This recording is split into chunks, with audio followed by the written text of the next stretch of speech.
Okay, so welcome back to the part number 4. And on this one, we need to talk about the mods, the modulation. And okay, so we kind of already know everything, and this is going to be very simple. Now, remember, I'm always assuming that you know a little bit about, subtractive synthesis. So you know about modulations, about pretty much what an LFO is, or an envelope is, right? I'm just assuming that. That's why this whole series is just a little bit smaller. So, okay, so right from the start, when you talk about modulations, you're talking about LFOs pretty much, that's, kind of the, the usual thing. You just do an LFO and the LFO is going to modulate something else. Okay, so we're going to start here. So right here, you go to the LFO and you get the LFO1 and the LFO2. Much later, we're going to talk about, maybe on the next video, about the sequencer and the arpeggiator. But now we're going to talk about the LFO. So of course you get just 2 LFOs and they are very simple. You just can select different waveforms, right? Just different waveforms.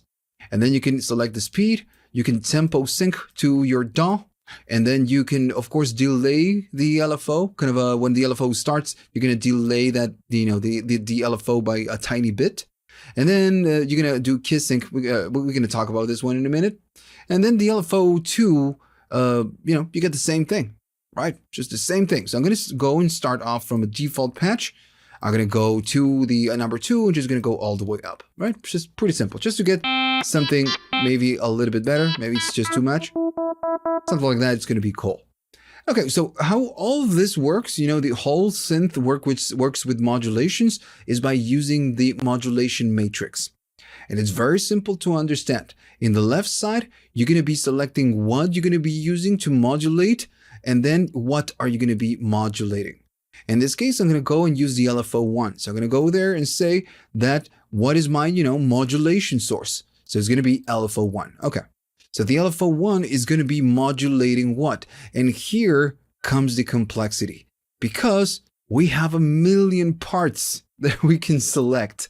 And on top of that, we have 6 different operators.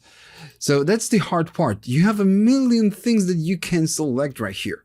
So I'm going to go and say, I'm going to start easy. I'm going to say that the operator 1, this because we are using the operator now, number 1, I'm going to go and modulate the pitch. And that's something that we can really hear. And within pitch, every time you go to an option, you get more options inside of options, because this is synth, it's massive, right? So you have a lot of control. So in this case, I want to do just frequency, right? That's what I want to do. So now the LFO1 is going to be modulating the operator 1 frequency. Now, how can you, do it? Because right now, nothing happens. I'm going to go and say, how much are we going to be modulating this? And we can go in positive numbers or negative numbers. I'm going to go all the way to 1. And 1 is full range. So I'm going to go press a key. And that's what we get. We get, again, a modulation with the speed. So I'm going to go maybe to a sine wave. Right, so we get crazy. So maybe I'm going to go and select something, that it's not that crazy. Maybe the chorus. Still crazy, of course. There we go. Something not that wild. Okay, so I'm going to go back to frequency. And I'm going to go and do a little bit less, because again, it's just too much. And now we are entering into a much normal territory. Of course, you can go faster, because it's just an LFO, or you can tempo sync to your DAW. Notice that if I go and do delay, I'm going to press a key. It will not do the LFO. And then after, some time, it's going to go and start doing it. This is how the delay works. Right. So again, pretty simple. Then you get the keyword sync. Now, the keyword sync is going to be that, of course, an LFO is a constant motion, is a constant instruction, and it will go always constantly. Now, every time that we hit a key, if we have the key sync on, it means that the waveform will restart from the original place. I'm going to go disable the LFO, the delay. So if I press a key, it's starting from the initial part of the waveform and then going up. Of course, if we turn this off, it doesn't matter where we start. So if I press several times, we are starting from different parts of the waveform, because remember, this is constant now. And this is, again, something I'm not going to go and explain, this for 20 minutes because this is something that you get with just subtractive synths. It's something very common. And this one is the re-trigger. We are re-triggering. All right, so that's it.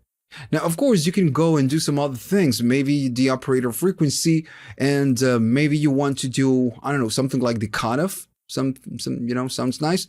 Still need to go to the operator number 1. And now, again, we have a lot of options. So I'm going to go to the cutoff. And I'm going to go and say that I want to do maybe just a tiny bit. And of course, now we need to go to the number 1 and just do a little bit of cutoff. Now we can hear the difference, of course. Now maybe it's too much. Or you can go a lot. And now, of course, the polarity right here makes, it's very important because now we're going and saying 1. So it means that we are doing from this point something like this, right? Something like that. Now, of course, if we do negative numbers, it's going to go the other way. It's just, starting here and doing something like this. So that's why, the minus or, positive and negative, it's important right here. It depends on what you want to do. Let me just go maybe to a triangle. Right. So that's it, just pretty simple. It's just, again, it's just pretty simple. The modulator matrix is something that you get on a lot of plugins of Arturia. And that's it. You just select the source and select the what you want to modulate. And then you just move that, right? So let me just do one more for fun. I'm going to go to the operator number 1 and I'm going to go and select the panning. I want to do the panning. Pretty simple. Now, sometimes you can feel that the effect is just a bit too much. And you need to go right here in small details. There's small numbers. Now, whenever you left click and you drag, it's going to go really wild. But you can go in very small amounts if you right click and you drag. So that's, again, some important data I'm giving you right here. Okay. So another thing that you can do is to use the mod wheel. And you get, for example, notice that by default, when you go to a default patch, you get the LFO 2 amps. So maybe I'm going to go and select the LFO 1, which is this one, and the amplitude. So this means that, for example, with the mod wheel, with this one, we can select how aggressive or, how aggressive the LFO is. So right now I don't get much, but if I go up, we start getting something.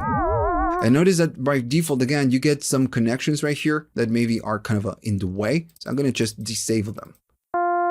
So get nothing, just our default sound. And if I go up, it will start giving you that.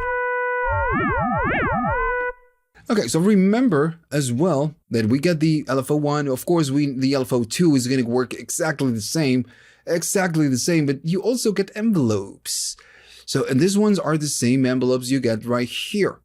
And if you think about this, all what the LFO is just an envelope that repeats over and over and over and over again. So maybe if you want to kind of perform a much more complex movement of something, complex modulation, you can use an envelope. Why not? Yeah, it's okay. I'm going to go maybe to the mod 1, and I'm going to say that the mod number 1, I don't know, it's going to do something crazy, something like that, whatever. It doesn't matter. We're just, again, practicing. So I'm going to go there and do this and something that we can, kind of really hear. And then I'm going to go over there and there's the sustain and, whatever. Okay.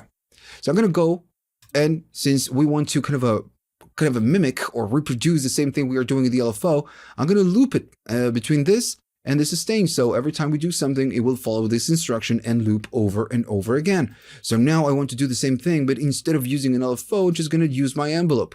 So if you go right here, notice that you get the mod env number 1. So now we are doing this. Really crazy. So you get a lot of control, It's not something that, this is the envelopes, is the control you get right here is some control that you get with modern synthesizers like Serum or maybe the pigments, there's something that maybe you get with pigments, not with just, common synths. So again, you can go to the envelopes right here if you don't want to go to this view and just switch every single time. So you can go right here and just change it. Okay, so let me just show you something else. I'm going to go and just go off on this one. And I'm going to go and select a new one. Now, notice, of course, you get some options right here. The pitch bend, you can use the pitch bend or the aftertouch if you do have aftertouch. The velocity, you can do an expression pedal. But you get all the options like the sequencer. We're going to talk about that. The envelopes, we already know. The pitch envelope, which is, again, this one, the one we have right here. You can use this as a modulation if you wish, if you must. And remember, always, if you're just using it as a modulator, you will need to go to the operators and disable this. Of course, if not, it's going to go and change the pitch. But you get other options like the macros. So what are the macros? So by default, when you get an Arturia plugin, notice at the bottom that you are going to get the macro controls. And these ones are kind of like the ones you have right here. So I'm going to go and select the macro number 1. So now the macro number 1, I'm going to go and say that we're going to do the frequency, the cutoff, and maybe the panning. And this one works a little bit different. Notice when I hover this one, the macro number 1, it says 0%. So if I press just play something, nothing is going to happen. 0%, it means nothing. You're not going to do anything. But this one, if I go up, it's going to go up in whatever motion that you're doing right here. If I go down, it's going to go all the other way. Now notice that there's kind of a no modulation because we are not doing an LFO. We are not providing an instruction. So this is something that you maybe kind of do manually. So we go up, of course it goes up in volume, and if I go down, it goes down in volume. So again, this is something that works a little bit different from the other instructions that we have right here, like the envelope or the LFO. This one works just like that. But again, it's just nice that you get, the option of just binding this to a macro, and then maybe from the DAW, just, modulate this. So that's it. I'm going to go on 50. And again, always on 50%, you get nothing. And maybe you're thinking, okay, so can I go to select the macro, maybe modulate the macro with an LFO?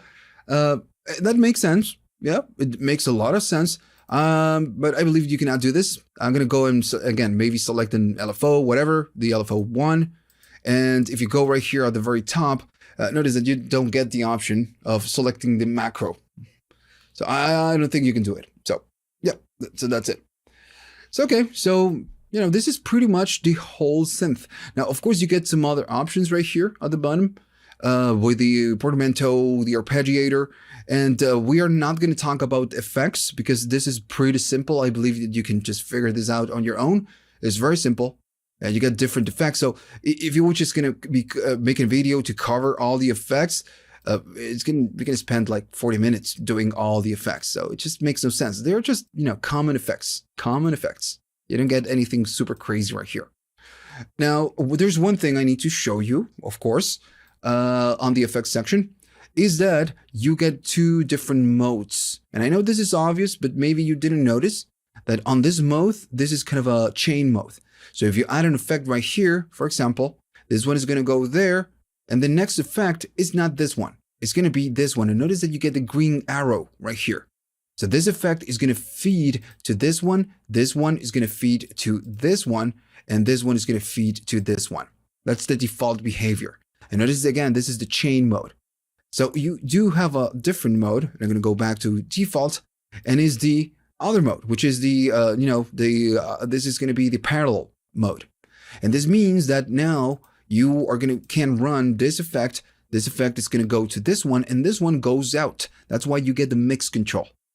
And maybe this one is going to go all the way 100%, or maybe just, a little bit. And then you have another chain. And this is something where you can run different, maybe a saturation, let's say. And then if you want to blend it with the whatever that comes out, you just can do maybe a little bit of whatever comes here. But this one's, the chain at the top will not, feed to the chain number 2. They're 2 separate chains. So again, this is something that you need to know. Okay. So that's it. So we're going to go to the next, I'm going to go to the next video. This is the part number 4. We're going to go to the part number 5, and we need to talk about what's remaining of the modulation section, which is the sequencer. And we're going to talk about the arpeggiator because they're very simple. but it's a little bit weird because you get a cool, simple arpeggiator. And then the sequencer, you might be thinking, okay, so the sequencer is super cool. I can do a lot of things because it's a sequencer.